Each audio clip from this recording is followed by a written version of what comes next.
Imagine the moment the air hits your lungs, right before you realize there's nowhere left to run. You're standing on the edge of a choice. Behind you, blue and red lights flicker across the trees. A deputy's voice cuts through the heat, calm and practiced, beginning the words every suspect knows are coming.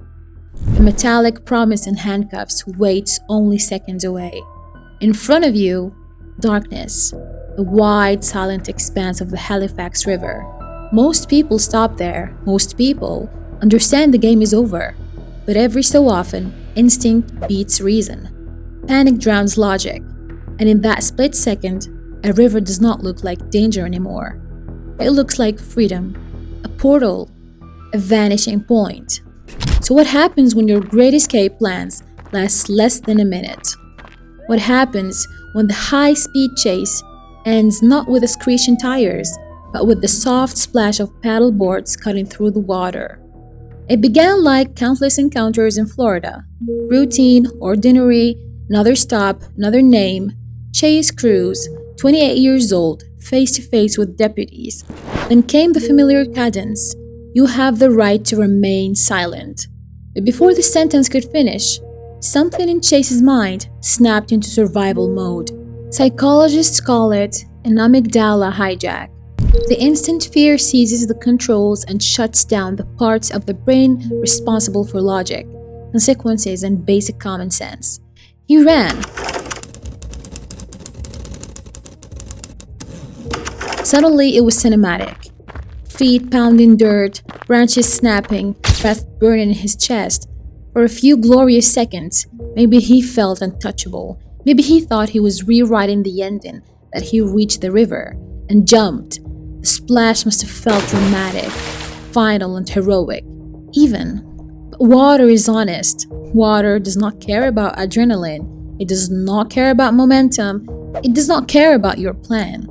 The second Chase hit that river, the chase became something else, entirely a struggle. Heavy clothes dragging downward, arms cutting uselessly through murky water. The shoreline already feeling farther away than it looked. And somewhere, in those first exhausted breaths, the realization likely arrived. This was not escape, this was a mistake.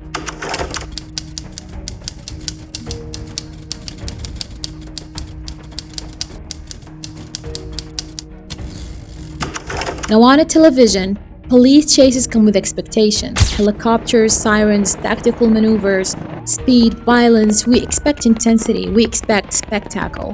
What no one expects is a paddleboard.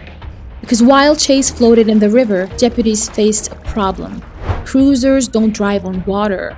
Waiting him out meant risk. Florida heat, unclear currents, water known for the things they bite. So they adapted. Two officers, one from Volusia Sheriff's Office, another from Daytona Beach shores, didn't call in some dramatic rescue vessel. They didn't dive in heroically, they grabbed paddleboards. Picture that moment. A man stranded in the middle of his own bad decision, and from the distance, gliding toward him like some surreal beachside patrol.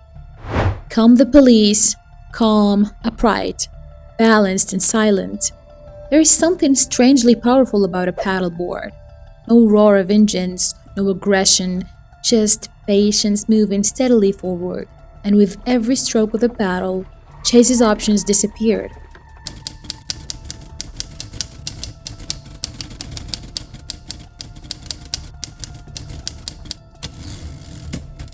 When they reached him, the drama was gone.